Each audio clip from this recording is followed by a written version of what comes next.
Everyone, welcome back to square learners. My name is Gufran Asmat और आज है 4 नवंबर 2021। तो चलिए देखते हैं कि prelims pointers daily newspaper analysis में आज हमारे पास कौन कौन सा इंपॉर्टेंट पॉइंटर्स है जो हमें एग्ज़ाम के पॉइंट ऑफ व्यू से याद रखना है। तो पहला जो न्यूज़ है वो आपका national commission for scheduled caste से रिलेटेड है। ओके तो national commission for schedule cast जो है वो एग्जामिन करने वाली है एक कंप्लेंट जो एनसीबी ऑफिसर के अगेंस्ट आया है, क्योंकि वो कास्ट बेस्ड एलिगेशन है। एक महाराष्ट्र मिनिस्टर ने ये लगाया है कि ये अभी लेटेस्ट आर्यन खान केस में ये चीज़ न्यूज़ में आ रही थी। तो ऐसा बोला गया है कि वो जो मिनिस्टर है एनसीबी के, उन्होंने अब आपका वो शेड्यूल कास्ट से बिलोंग नहीं करते हैं, तो उसके ऊपर एग्जामिन करेगी एनसीएससी। तो हमारे लिए क्या इंपॉर्टेंट हो जाता है, अब देखिए इस न्यूज़ में हमें एनसीएससी के बारे में जानना है, तो हम पहले इसके बारे में देखेंगे। ये एक कॉन्स्टिट्यूशनल बॉडी है, it is not a statutory body, ये कॉन्स्टिट्यूशनल बॉडी है। आर्टिकल 338 ऑफ इंडियन कॉन्स्टिट्यूशन में ये मेंशन की गई है। ये बॉडी जो है ministry of social justice and empowerment के अंदर आती है, लेकिन जो आपकी शेड्यूल ट्राइब वाली आपकी जो national commission for schedule tribe है आपकी, वो जो फंक्शन करती है वो मिनिस्ट्री ऑफ ट्राइबल अफेयर्स के अंदर फंक्शन करती है। तो आपको पता होना चाहिए कि जो एनसीएससी है शेड्यूल कास्ट वाली, वो मिनिस्ट्री ऑफ कौन सा, social justice and empowerment. Okay तो इसको इस्टेब्लिश किया गया था to safeguard against the exploitation of schedule caste. इसका फंक्शन वही होता है कि प्रोटेक्ट करेगा social, educational, economic, culture interest. Okay इन सब चीज़ों का वर्णन कहाँ पे है, कॉन्स्टिट्यूशन में है, इसलिए ये कॉन्स्टिट्यूशनल बॉडी है। देखिए जो ओरिजिनल कॉन्स्टिट्यूशन थी ना, that provided for appointment of A special officer under article 338, ठीक है। स्पेशल ऑफिसर को डेजिग्नेट किया गया था as commissioner for schedule caste and schedule tribe. फिर आपका जो 65th कॉन्स्टिट्यूशनल अमेंडमेंट एक्ट आया, ठीक है, उस एक्ट में क्या किया, अमेंडमेंट ला करके आपका देखिए मैं आपको यहाँ पे बताती हूँ कि सबसे पहले जो आपका एनसीएससी, एनसीएसटी, एनसीओबीसी, एंग्लो इंडियन, सब के लिए जो है एक ही आर्टिकल से काम कर रहा था। उसके बाद जब आपका अमेंडमेंट होता है, वो अमेंडमेंट नंबर आपको ध्यान देना है, वो 65th अमेंडमेंट है। तो 65th अमेंडमेंट में क्या हुआ, आपका इंट्रोड्यूस किया the 65th constitutional amendment act, amended article 338 of the constitution to introduce a joint NC for SC and ST। Okay तो यहाँ पे आपका फिर लेटर 89th अमेंडमेंट आया, उसमें क्या हुआ, SC और NC/ST इसको सेपरेट कर दिया गया। तो ये आपका सबसे स्टार्टिंग में ये सब जॉइंट में था। बाद में आपका 89th में क्या हुआ आपका कि आपका NCST एक बॉडी हो गया, NCSC एक बॉडी हो गया, इसके साथ साथ आपका NCOBC एंड एंग्लो इंडियंस हो गया, मतलब ये दो पार्ट में डिवाइड हो गया। ये हुआ आपका 89th अमेंडमेंट में। 65th में ये क्या था, ये चारों साथ में था। फिर आपका 102nd अमेंडमेंट हुआ, उसमें आपको क्या हुआ कि देखिए NCST तो अलग है हमारे पास, ठीक है, इसके साथ साथ हमारा NCOBC अलग हो गया, ठीक है, और जो बच गया हमारा NCSC, schedule caste and Anglo Indian. अभी ये प्रोविजन है आपका, तो ये चीज़ आपको ध्यान देना है, ठीक है। ओके इसका स्ट्रक्चर क्या होता है, it consist of a chairperson, vice chairperson and 3 other members and they are appointed by कौन, president under warrant under his hand and seal. तो आपको इस चीज़ पे भी ध्यान देना है। इनका फंक्शन क्या है, to investigate and monitor all matters relating to safeguard provision. किसके लिए, शेड्यूल कास्ट के लिए। ये इंक्वायर करेगा कि किसी का राइट्स डिप्राइवेशन हो रहा है क्या, ये एडवाइस करेगा सोशियो इकोनॉमिक डेवलपमेंट में। ओके डेवलपमेंट के प्रोसेस को चेक करेगा। ये प्रेसिडेंट को एक एनुअली एक रिपोर्ट प्रेजेंट करेगा, ठीक है, तो ये सारा काम ये करेगा। तो आपको NCSC, NCST, NCOBC ये सारे जो है आपके कॉन्स्टिट्यूशनल बॉडी हैं, तो आपको ये चीज़ ध्यान में रखना है। ओके नेक्स्ट जो है हमारा प्रॉम्प्ट करेक्टिव एक्शन फ्रेमवर्क के बारे में जो RBI ने इशू किया है। तो क्या है prompt corrective framework? Prompt corrective framework जो है ये सेंट्रल बैंक जो है वो कुछ बैंक्स को अपने वॉच लिस्ट में रखता है जो वीक बैंक है। मतलब वो बैंक ऐसी बैंक होती है जहाँ पे बहुत ज़्यादा उन लोगों ने लोन दिया हुआ है, उनका जो असेट रिव्यू करेंगे वो, क्योंकि उन्होंने बहुत ज़्यादा उनके पास स्ट्रेस्ड असेट पड़े हुए हैं, ताकि उनके ऊपर रेस्ट्रिक्शन लगाया जाए कि वो मतलब इधर उधर गलत लेंडिंग और करके और प्रॉब्लम्स को ना बढ़ाए, ठीक है। और ये जो प्रॉम्प्ट करेक्टिव फ्रेमवर्क है, it applies only to commercial banks and does not cover cooperative bank and non banking financial company. ये चीज़ आपको ध्यान देना है, ठीक है। ये इंट्रोड्यूस किया गया था दोस्तों 2002 में, ओके। एक इंटरवेंशन था आपका आरबीआई का, रिजर्व ये एक इंटरवेंशन था आरबीआई का। ये कहाँ से उन्होंने देखा था? On the lines of US federal deposit insurance corporation PCA framework. तो आरबीआई ने ये बनाया था यूएस का फेडरल डिपॉजिट इंश्योरेंस कॉर्पोरेशन वाला जो फ्रेमवर्क है उसको देख करके, ठीक है। लास्ट फ्रेमवर्क जो आपका इशू किया गया है आरबीआई का वो 2017 में है, उसके बाद उसको इम्प्लीमेंट किया गया है। तो अभी उसमें कुछ लेटेस्ट रिफॉर्म्स दिए गए। तो I hope so prompt corrective action क्या है, वो फ्रेमवर्क किस लिए यूज़ होता है, आपको ये चीज़ समझ में आ गया होगा, ओके। ये जो रिवाइज्ड फ्रेमवर्क है ना, ये जनवरी 2022 से आपका इफेक्ट में आने वाला है। इसमें आपका capital, asset quality, leverage will be the key areas for monitoring in the revised framework. That apart, RBI has also revised the level of shortfall in the total capital adequacy ratio that would push the lender to the risk threefold 3 category. तो कुछ latest framework जो norms है वो RBI बना रही है। ये सब फ्यूचर में आपका मोर आर्टिकल्स में ये सारा चीज़ आते जाएगा, तो धीरे धीरे क्लैरिटी आपको आती जाएगी। एक न्यूज़ क्या होता है ना कि वो एक बटरफ्लाई के जैसा होता है। अभी वो लार्वा के स्टेज में होगा, फिर वो थोड़ा सा कन्वर्ट होगा, फिर कुछ दिन के बाद वो फ्लाई करेगा, तो धीरे धीरे कन्वर्ट होगा, तो प्रॉपर हमें सब कुछ पता चलेगा, ओके। अब लेकिन ये तो पता होगा ना कि बैंक कब इस कैटेगरी में फॉल करती है, तो उसके लिए आपको 3 चीज़ ध्यान में रखना है। एक capital to risk weighted asset ratio, जिसको CRAR बोलते हैं, मतलब ये मेजर करता है कि बैंक की कैपिटल कितनी है, ताकि वो जितना भी अगर लॉस हो ना उसको एब्जॉर्व कर पाए। तो इसको capital to risk weighted asset ratio बोलते हैं। एक नेट नॉन परफॉर्मिंग असेट वो चेक करता है कि कितने असेट है आपके जो आपके स्ट्रेस्ड में आकर के वो नॉन परफॉर्मिंग असेट हो गए, उनका पैसा वापस ही नहीं आ रहा है। और एक वो रिटर्न ऑन असेट्स को भी ध्यान में रखता है। ये इंडिकेटर होता है कि एक कंपनी अपने फंड्स को कैसे यूटिलाइज कर रही है इन टर्म्स ऑफ प्रॉफिटेबिलिटी। तो ये सारा जो सर्टेन रेगुलेटरी ट्रिगर पॉइंट्स जो 3 है, ये आरबीआई ने पीसीए में डाल करके रखा हुआ है, ओके। नेक्स्ट, अब नेक्स्ट जो है वो आज़ादी का अमृत महोत्सव से रिलेटेड है। वहाँ पे सेलिब्रेशन हुआ, a celebration of destination north east India dance and music of Manipur. तो हमको थोड़ा देखना पड़ेगा, क्योंकि डिफरेंट स्टेट्स में इंडिया बहुत एक डाइवर्स कल्चरल कंट्री है। तो डिफरेंट स्टेट्स में डिफरेंट आपका नाच गाना होता है। आपने सुना होगा घूमर होता है राजस्थान में, लीला, फिर कलबेलिया होता है आपका मध्य प्रदेश में, जवारा, मटकी, हाँ, उड़ीसा में आपका घूमरा, फिर आपका छत्तीसगढ़ में गौर मुड़िया, ये एट्सेट्रा ये आपका आपको आर्ट एंड कल्चर में पढ़ना है, हिस्ट्री में, ये सारा चीज़ की। उत्तर प्रदेश में नौटंकी, बिहार में जात जतिन, तो ये सारा चीज़ आपको याद होना है। तो इसी से रिलेटेड अभी हमारे पास मणिपुर का न्यूज़ है ना, तो हम थोड़ा मणिपुर का डांस फॉर्म देखते हैं, ओके। तो बसंत रासा या फिर वसंत रासा बोलते हैं, ये एक मणिपुर डांस फॉर्म है। क्या है? मणिपुर डांस फॉर्म है। किस चीज़ से रिलेटेड है? राधा एंड कृष्णा। इसको कंपोज किया था in the reign of king आपको भाग्य चंद्रा, ये तो नहीं याद रखना, लेकिन आपको बसंत रासा या फिर वसंत रासा राधा कृष्णा से रिलेटेड है मणिपुर, ठीक है। इसमें बहुत यूनिक कॉस्ट्यूम पहनते हैं, म्यूजिक भी इसका पार्ट होता है as a part of Raslila dances with specific rhythm patterns and body movement.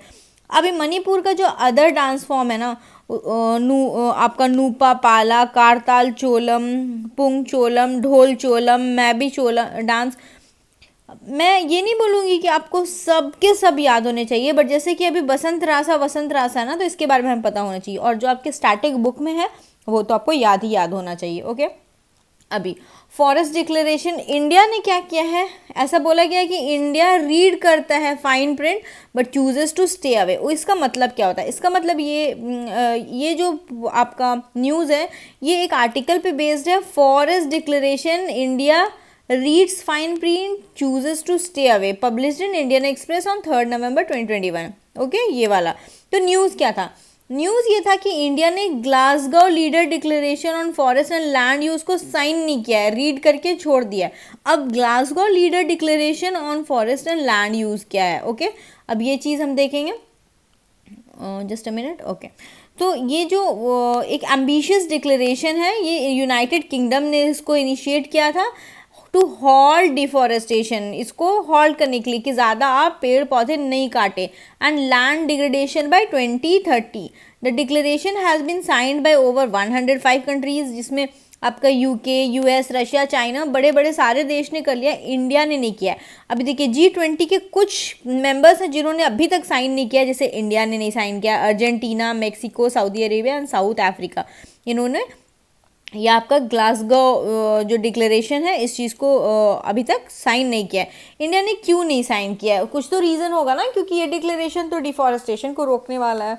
ये it would be very good initiative कि जो हमारा क्लाइमेट को डील करने के लिए। देखिए आप ये मैप में देखिए, वर्ल्ड मैप का कुछ पोर्शन वाले कंट्री, हमारा इंडिया भी उसी में आता है, जिन्होंने साइन नहीं किया। तो इंडिया ने क्यों, क्या रीज़न दिया, ठीक है। इंडिया ने ये बोला कि वो जो वर्ड ट्रेड है ना, ट्रेड वर्ड को आप रिमूव कर दीजिए वहाँ से, कि आप ट्रेड वर्ड का क्यों इस्तेमाल कर रहे हैं। Declaration interlinks trade to climate change and forest issues, but India has objected that trade falls under the WTO। Trade तो आपका डील ही नहीं है, तो आप जो है फॉरेस्ट के नाम पे ये ट्रेड शब्द का क्यों यूज़ कर रहे हो, ठीक है। It should not be brought under climate change declaration, इसलिए इंडिया ने इस चीज़ को साइन करने से मना कर दिया, ठीक है। अब अभी COP26 में और कौन कौन सा अदर डिक्लेरेशन साइन हुआ, एक जो दूसरा डिक्लेरेशन है वो कॉन्गो बेसिन प्लेज है, ठीक है। इसको भी यूके ने प्रेजेंट किया है, ये ओवर 10 कंट्रीज ने साइन कर दिया है, okay. The Bezos earth fund and the European Union, ये जो आपका प्लेज है ये एम करता है कुछ पैसे $1.5 बिलियन मोबिलाइज करने के लिए, ताकि वो कॉन्गो बेसिन को प्रोटेक्ट कर सके। ये होम है the second largest tropical rain forest in the world, जो कॉन्गो बेसिन है। तो ये भी आपका COP26 में ये जो चल रहा है इसमें आपका इसके बारे में भी चर्चा हुई है, ओके।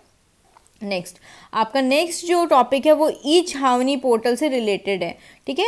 तो अब ई छावनी पोर्टल क्या है, पहले न्यूज़ क्या था, incentives announced for cashless transaction on e Chhawani portal of cantonment board to promote digital economy. तो यहाँ से हमको क्या देखना है, ई छावनी क्या होता है, कैंटोनमेंट बोर्ड क्या होता है, और डिजिटल इकोनॉमी तो आपको पता है, ओके। ये जो आपका न्यूज़ है ये बेस्ड है एक आर्टिकल जो PIB में पब्लिश हुआ था 2 नवंबर 2021 में। उसका आर्टिकल का टाइटल था incentives announce for cashless transaction on e Chhawani portal of cantonment board to promote digital economy, ठीक है। अब ये क्यों न्यूज़ में है, क्योंकि डिफेंस मिनिस्ट्री ने अनाउंस किया है कि जो जितने भी रेसिडेंट्स हैं ना कैंटोनमेंट बोर्ड के, ठीक है, ये सारे सर्विसेज को अवेल कर सकते हैं थ्रू ई छावनी वेबसाइट, ठीक है। और इसको यहाँ से अगर यूज़ करने पे उनको एक रिबेट मिलेगा 2% का ऑन नॉन टैक्स चार्जेस, ठीक है। और फीस में इफ़ दे पे ऑनलाइन। तो क्या है ई छावनी हम उतने देर से करें। ई छावनी एक सिटीजन सेंट्रिक प्रोजेक्ट है, किसका, directorate general of defence states ministry of defence का। इस इनिशिएटिव में जो कैंटोनमेंट बोर्ड्स होते हैं ना वो प्रोवाइड करेंगे ऑनलाइन सिटीजन सर्विस 20 लाख से ज़्यादा resident across 62 cantonments in the country through the unified e Chhawani portal, ठीक है। अब क्या क्या सर्विसेज प्रोवाइड होगा, a grant of trade license, renewable of leases, water and sewage connection, birth and death certificate, appointments in cantonment hospital. These services are provided in paperless, faceless and cashless environment. इसीलिए ना digital economy का भी word यहाँ पे इस्तेमाल हुआ। अब cantonment board क्या होता है, ठीक है। देखिए कैंटोनमेंट बोर्ड एक सिविक एडमिनिस्ट्रेटिव बॉडी होती है इंडिया में, जो मिनिस्ट्री ऑफ डिफेंस के अंदर रहती है, ठीक है। यहाँ का जो ओवरऑल म्युनिसिपल एडमिनिस्ट्रेशन होता है ना वो कम्स अंडर कैंटोनमेंट बोर्ड, और जो कि डेमोक्रेटिक बॉडीज़ है। The cantonment areas where and are primarily meant to accommodate कैसे लोग, डिफेंस ना, तो military population and their installation, मतलब उनके बच्चे एंड ऑल, ओके, माँ बाप। Cantonments are different from military station, ठीक है, क्या फ़र्क है इसमें? Military station are purely meant for use and accommodation of the armed forces and these are established under executive order. लेकिन जो कैंटोनमेंट एरिया होता है comprise of both military and civil population. यहाँ पे देखिए मिलिट्री वाले एरिया में क्या है कि जो लोग एम्प्लॉयड है वहाँ पे, जिनका फंक्शनिंग है वहाँ पे, बस वो लोग रहेंगे, ठीक है। लेकिन जो आपका कैंटोनमेंट बोर्ड है वहाँ पे सपोज़ कोई एक डिफेंस में काम करता है, अगर वो मिलिट्री में भी काम करते हैं तो he will live with his family in that area, तो वहाँ पे सिविल पॉपुलेशन भी रहती है। और आपका जो मिलिट्री स्टेशंस होता है ना, वो एक एग्जीक्यूटिव ऑर्डर पे इस्टेब्लिश किया जाता है। लेकिन आपको मैंने बताया कंटोनमेंट के बारे में, क्या ये एग्जीक्यूटिव ऑर्डर से इस्टेब्लिश किया जाता है? नहीं, ये डेमोक्रेटिक बॉडी है, ओके। नेक्स्ट अगेन आपका नेशनल ह्यूमन राइट्स कमीशन से एक न्यूज़ है। कंटेक्स्ट इसका ये रहा है कि 15 years after the Supreme Court issues direction for police reforms. अब जैसे पुलिस रिफॉर्म आएगा तो आपके दिमाग में Prakash Singh versus Union of India का केस याद आना चाहिए, ठीक है। अब इसमें क्या हुआ है, NHRC ने पूछा है, बोला है यूनियन मिनिस्ट्री को, होम मिनिस्ट्री को और स्टेट गवर्नमेंट को, ताकि वो सेटअप करे पुलिस कंप्लेंट अथॉरिटीज़, ठीक है, पुलिस कंप्लेंट अथॉरिटीज़ को सेटअप करने के लिए। अच्छा, ये कॉन्टेक्स्ट था न्यूज़ का, लेकिन अब हमें किस चीज़ के बारे में देखना है? NHRC के बारे में देखना है। तो आपको चीज़ों को इस तरीके से पढ़ना है।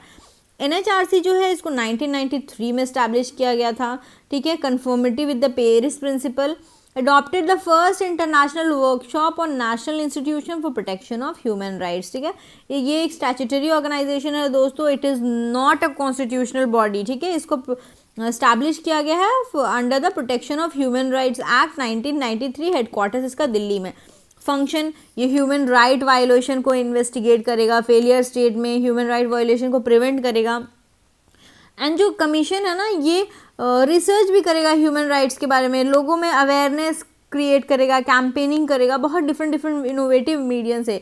इसका कंपोजिशन क्या होता है? एक चेयरपर्सन होते हैं, 4 फुल टाइम मेंबर्स होते हैं और 4 डीम्ड मेंबर्स होते हैं। और इसका जो चेयरपर्सन होता है ना दोस्तों, he should be a retired chief justice of India और अ जज ऑफ सुप्रीम कोर्ट। इसकी अपॉइंटमेंट कैसे होती है? इसकी अपॉइंटमेंट होती है on the basis of A committee, chairperson और मेंबर्स की अपॉइंटमेंट। तो वो कमेटी में जो लोग होते हैं ना, जो सेलेक्ट करते हैं, उसमें हमारे प्राइम मिनिस्टर जी आते हैं, home minister, leader of opposition in Lok Sabha, leader of opposition in Rajya Sabha, speaker of the Lok Sabha and the deputy chairman of Rajya Sabha. तो कौन सा? प्राइम मिनिस्टर, होम मिनिस्टर हो गया, दोनों अपोजिशन लीडर्स लोकसभा राज्यसभा में, और स्पीकर ऑफ लोकसभा लेकिन deputy chairman of the Rajya Sabha. और ये ऑफिस को होल्ड कर सकते हैं फॉर 3 ईयर्स और 70 ईयर्स ऑफ एज, ठीक है। और प्रेसिडेंट इनको अंडर सम सर्कमस्टांसेस इनके जो रोल से निकाल सकते हैं, ठीक है। इनका फंक्शन क्या है? इसके पास पावर है सिविल कोर्ट का, और इसके प्रोसीडिंग का जुडिशियल कैरेक्टर है, ठीक है। It utilises the service of any officer और investigation agency of the central government और एनी स्टेट गवर्नमेंट, वो इन्वेस्टिगेशन में ये यूज़ कर सकता है। ये 1 साल तक ही किसी मैटर को देख सकता है होने के बाद ही। The commission is not empowered to inquire in any matter after expiry of 1 year. तो 1 साल के अंदर ही उसको देखना पड़ेगा ह्यूमन राइट्स वायलेशन के केसेस को, ठीक है। और मेयरली रिकमेंडेटरी नेचर का इनका जो भी फंक्शनिंग होता है, ये जो भी जजमेंट पास करते हैं, ये जजमेंट आपका ऐसा बाइंडिंग नहीं होता, बहुत लिमिटेड रोल है इनका, पावर इन जुडिक्शन भी with respect to violation of human rights by the member of armed forces. तो आर्म्ड फोर्सेस से रिलेटेड ज़्यादा पावर नहीं है इनको, ठीक है। और it is not empowered to act when human rights violation through private parties take place, मतलब जहाँ पे स्टेट इन्वॉल्व होगा वहीं पे इसका रोल प्ले होगा। तो आई होप सो ये चीज़ें क्लियर हुई होगी। अब नेक्स्ट जो आर्टिकल है वो आपका ग्लोबल मीथेन प्लेज से रिलेटेड है। ये भी COP 26 में ही ये चीज़ आया है, यहाँ पे इसको लॉन्च किया गया है ग्लासगो में भी, और उसको 90 कंट्रीज़ ने, ग्लासगो में ये चल रहा है ना, 90 कंट्रीज़ ने साइन कर दिया हुआ है। This pledge is an effort led jointly by US and European Union. Global methane pledge, US and European Union ये एक एग्रीमेंट है डिफॉरेस्टेशन को रोकने के लिए, cut down global methane emission up to 30% from 2020 levels और 2030 तक। इसका सिग्निफिकेंस यही है कि बहुत ज़्यादा मीथेन इमिशन हो रहा है ना, ठीक है, तो उस चीज़ को रोकने के लिए है। हाँ, ये एक सिंगल मोस्ट इफेक्टिव स्ट्रैटेजी है जो आपका 1.5 डिग्री सेल्सियस वाला जो हमारा टारगेट है ना उसको हेल्प करेगा, ठीक है। ओके, ब्राज़ील जो है इसमें जितने भी सिग्नेटरीज हैं, मेंबर्स ने साइन किया, उसमें ब्राज़ील जो है one of the 5 biggest emitters of methane है। China, Russia and India have not signed up. आपको मैंने लास्ट में ही बताया कि ग्लासगो वाला भी इंडिया ने साइन नहीं किया, and Australia said it will not back the pledge, ठीक है। लेटेस्ट आईपीसीसी रिपोर्ट से आपको पता ही चला होगा कि methane accounts for about half of 1.0 degree Celsius net rise in global average temperature in the pre industrial era. तो ये आईपीसीसी के रिपोर्ट से हमें पता चला था, इसलिए बहुत चीज़ें किए जा रही है ताकि उसको 1.5 डिग्री तक मिनिमाइज कर सके। और जब हमें आईपीसीसी के रिपोर्ट से ही पता चला कि 1.5 डिग्री सेल्सियस का कॉन्ट्रीब्यूशन से मीथेन से ही आता है, तो क्यों ना हम मीथेन को ही रोके। ओके, अभी देखिए मीथेन जो है ये second most abundant green house gas है दोस्तों एटमॉस्फेयर में कार्बन डाइऑक्साइड के बाद, ठीक है, लेकिन ये शॉर्ट लिव्ड गैस है, ठीक है, हाँ, then carbon dioxide, but 80 times more potent in warming the earth. देखिए बहुत शॉर्ट टाइम के लिए रहता है लेकिन 80 टाइम्स मोर पोटेंट है। और मीथेन कितना अकाउंट करता है, 20% of the heating effects by all the greenhouse gases combined. The UN says that 25% of the global warming is because of methane. तो इसलिए हो रहा है। अब देखिए मीथेन का सोर्सेस कहाँ से आता है, कुछ नेचुरल सोर्सेस है जैसे वेटलैंड, ओशियन, काउ के डाइजेस्टिव सिस्टम, वहाँ से आता है। कुछ ह्यूमन सोर्सेस है, ऑयल, नेचुरल गैस से आपका गैस सिस्टम, मतलब ह्यूमन सोर्सेस तो बहुत ज़्यादा आपके human landfills, agriculture activities, coal mining, तो ये सारे आपके सोर्सेस हैं। और मीथेन एक फ्लेमेबल गैस होता है, इसको फ्यूल में यूज़ कर सकते हैं और एक प्रिंसिपल कॉम्पोनेंट है नेचुरल गैस का। ओके, नेक्स्ट आर्टिकल जो है आपका वो पन्ना टाइगर रिजर्व से रिलेटेड है, जहाँ पे टाइगर्स की पॉपुलेशन की बात हुई है, ठीक है। बोला गया है कि वहाँ पे अभी बस 30 tigers are left in that Panna tiger reserve in recent areas, ठीक है। ओके, अब हमें इसमें क्या देखना है, पन्ना टाइगर रिजर्व के बारे में। ये जो है ये विंध्या माउंटेन रेंज मध्य प्रदेश वाले एरिया में आता है। और देखिए मध्य प्रदेश में सबसे हाईएस्ट टाइगर पॉपुलेशन है, एंड देन सेकंड कंट्री कौन सी है, कर्नाटका, जहाँ पे आपकी नेक्स्ट टाइगर पॉपुलेशन आती है। अभी केन रिवर जो है ना ये इस रिजर्व से फ्लो करता है। और ये जो रिजर्व है पन्ना इज़ फेमस फॉर डायमंड्स, तो आपको ये भी पता होगा ये डायमंड माइनिंग के लिए बहुत फेमस है। और Ken Betwa river interlinking project ये इसी रिजर्व के अंदर लोकेटेड होगा। ये भोपाल में ये आता है आपका, तो ये चीज़ थोड़ा आपको पन्ना टाइगर रिजर्व के बारे में पता होना चाहिए, ठीक है। Okay, now okay, let me read this out for you. About 30 to 35 tigers have moved out of Panna Tiger Reserve during recent year. At present, there are 45 to 50 adult tigers and 20 to 25 cubs. 70 big cats are there in the PTR. The reserve field director जो है उन्होंने बोला, ठीक है, as the number of tiger grows, तो वो कहाँ जाते हैं, बाहर, to find a new territories. Panna tiger reserve से tigers went to Chitrakoot and Bandhavgarh, ये भी आपका मध्य प्रदेश में है। All the tigers in Satna forest and Nauradehi sanctuary are from PTR, यहाँ से वो लोग मूव करते हैं। The forest of PTR is Panna tiger reserve is connected through corridors with in these area, और ये एक बहुत नेचुरल प्रोसेस है, ठीक है। तो ये लोग ग्रो करके डिफरेंट लोकेशन में मूव कर जाते हैं। तो ये बस मैंने आपको बताने के लिए ये रीड किया, ऐसे ये बहुत ही लाइक जनरलाइज चीज़ है कि ऑब्वियसली वो टाइगर को थोड़ी ना पता है क्योंकि ये मेरा घर है, मैं दूसरे के घर में, उनके लिए तो like everywhere it's there land only. तो बहुत सारे कॉरिडोर्स हैं, वहाँ से वो दूसरे रिजर्व्स में भी मूव कर जाते हैं। ओके, नेक्स्ट अब हम कुछ अटेम्प्ट कर लेते हैं, क्वेश्चन देखते हैं आपको कितना याद है। मध्य प्रदेश में सबसे हाईएस्ट टाइगर्स पॉपुलेशन है कंट्री में। Methane second most abundant gas है आफ्टर कार्बन मोनोऑक्साइड। एनएचआरसी एक आपकी national human rights constitutional body है बोल रहा है ये, ठीक है। मिनिस्ट्री ऑफ फाइनेंस ने ई छावनी पोर्टल को लॉन्च किया है ताकि डिजिटल इकोनॉमिक कैंटोनमेंट बोर्ड में हो।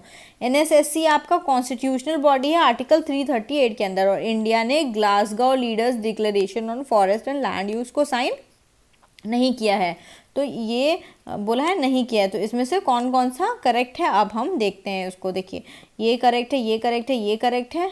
देखिए ये आपका methane is the second most abundant gas after carbon dioxide, not monoxide, तो आपको पूरा अच्छे से ध्यान देना है। ये एक स्टैट्यूटरी बॉडी है NHRC, और ये ई छावनी जो है आपका कैंटोनमेंट बोर्ड मतलब मिनिस्ट्री ऑफ डिफेंस से रिलेटेड है। बाकी आपका करेक्ट है। चलो दोस्तों, I hope you enjoyed the session. Please like, share and subscribe the channel. और सेशन के PDF के लिए आप हमारे टेलीग्राम चैनल को फॉलो करें जिसका नाम है स्वेवन लर्नर्स। ओके, आप इंस्टाग्राम में भी हमें यहीं फॉलो कर सकते हैं और आप अपने क्वेरीज को यहाँ पोस्ट कर सकते हैं। तो happy Diwali, thank you, have a good day, enjoy, bye bye.